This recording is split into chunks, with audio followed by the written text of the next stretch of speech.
The second concept that Sternberg noticed that all couples expect is passion. This is one that we would all recognize as falling in love. Isn't it interesting?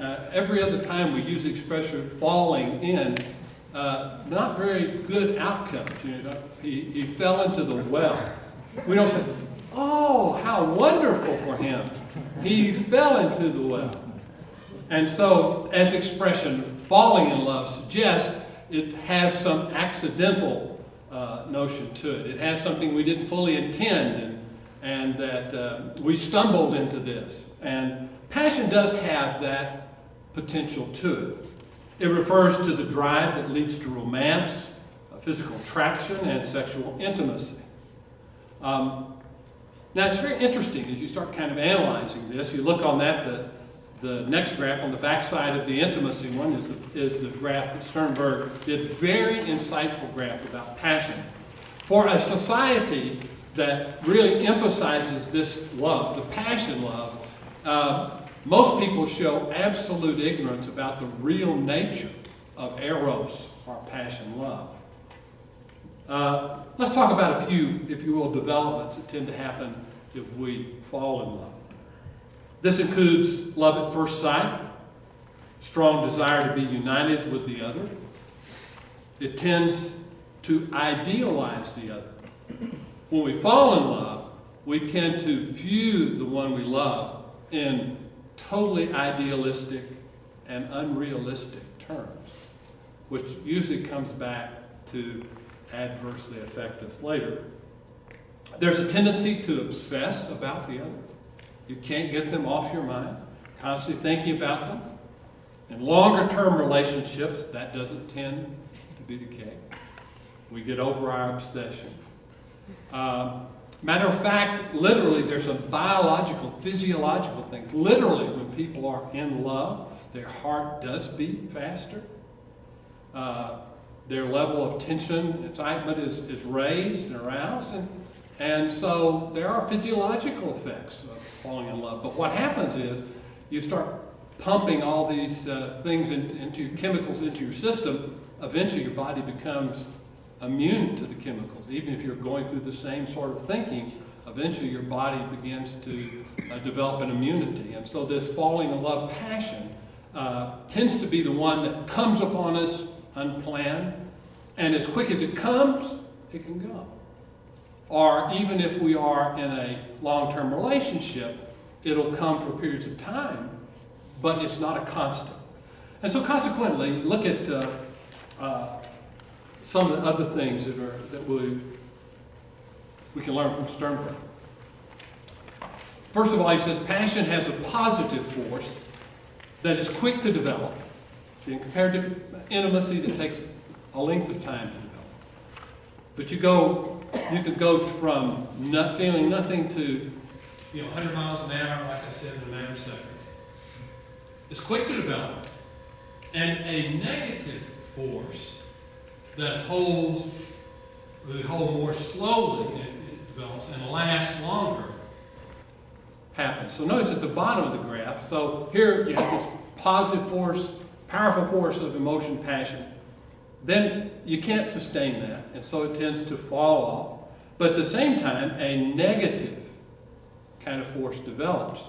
Then it counts for the heartache that remains when love is gone.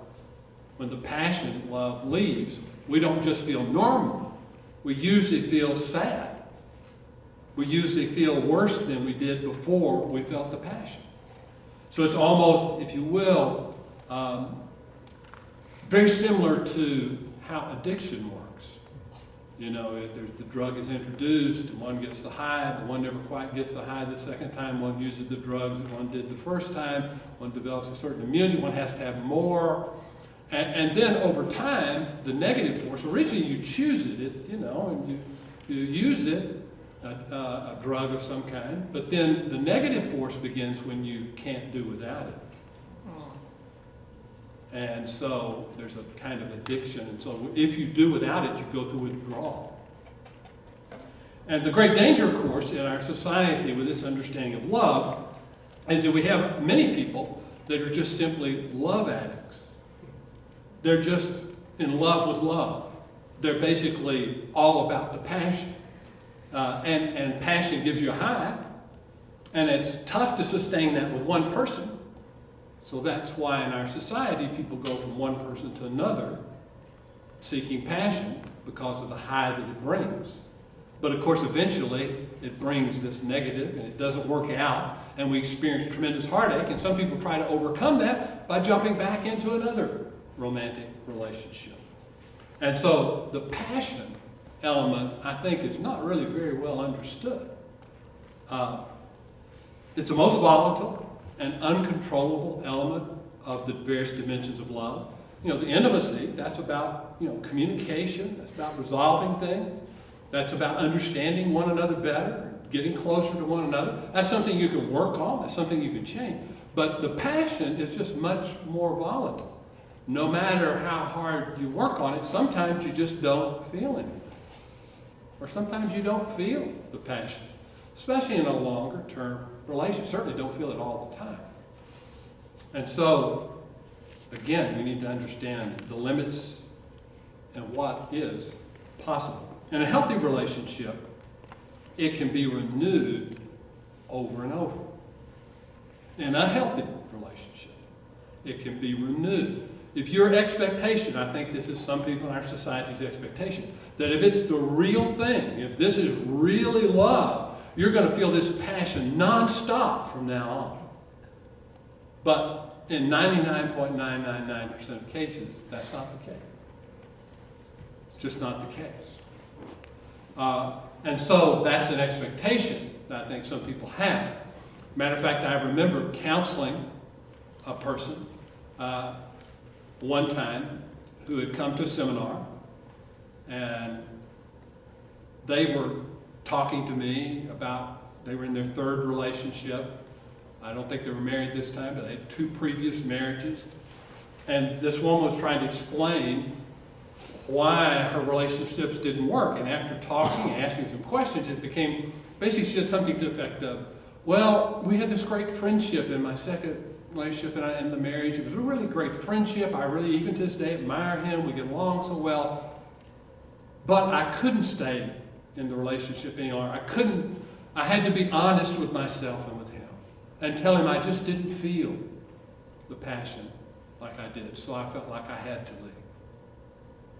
So here was a person who felt like that if the passion wasn't just, eking out of her skin, if she wasn't just constantly on fire for the other person, then it was an illegitimate relationship, and that love demanded that she end it because she didn't feel that. And as we sat down and discussed it, I tried to help her understand, then you're doomed to go to one relationship after another because that's going to happen in every one of your relationships. And it was very, very difficult. I'm tell you the truth, I'm not sure I convinced her. I'm not sure I convinced her. It was kind of one thing. She came to seminar, came in for counseling, brought her boyfriend at the present time. We talked, and one of those people that didn't come back for the second counseling session, which is usually indicative that, well, that's not really what I wanted to hear about this subject. But again, I think it's what's promoted in Hollywood. This is what people are brought to think maybe love should be. So if that's what it should be, then we're all in trouble. Because the passion is a volatile element in any relationship, even the healthiest of relationships. It's not controllable. And it's not sustainable on an ongoing basis, on an absolute term. So again, we need to have back to expectations. We need to make sure our expectations are realistic. Now, if you expect that you're going to get a job with a company, and 1 year later you're going to be the CEO, and then 1 year later you're not, you're just like, well, I quit that company. Let me go to another company.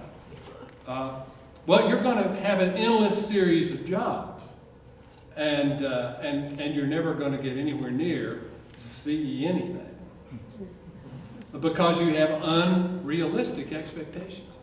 But see, when it comes to love, I think a lot of people have done no investigation. And if you do no investigation, you may come to wrong conclusions based on the popular myths of our society. Because, of course, in the romance novels, when I say that, I laugh, because I think there was a lady that attended church where I preached one time, and she was an unusual type person, kind of odd, heavy-set little lady. And I said, well, what do you do? She said, I write romance novels. If you knew who was writing the romance novels, you would say, I don't think I want to follow her ideas. You saw the relationship she was in and who she was, you definitely wouldn't want to go down the road she did. She was a little odd. And, she used a pen name, She, mentioned it. No one I knew anything about it, but she was a bestseller and made a living at this. So I'm just warning you, there's a lot of misinformation out there based on people's imaginations and their false expectations. But here's what research indicates about passion. But at the same time, that doesn't mean because it's difficult, you just say, well, you need passion here. Well, that just goes away and that's gone. We can do very practical things, and a lot of it has to do with intimacy. By getting close to our spouse and understanding what makes them tick, we can learn how to renew passion in the relationship on an ongoing basis. But if we never get close and we don't open up and aren't real with one another and don't explain how we feel and what's meaningful to us and what we find is romantic, or etc., then of course you can't renew it. If this is a taboo subject, if you're under the illusion that it ought to just happen like that, and there shouldn't be any work to it, you shouldn't have to talk about it, then you're doomed to not have a sustained experience of passion.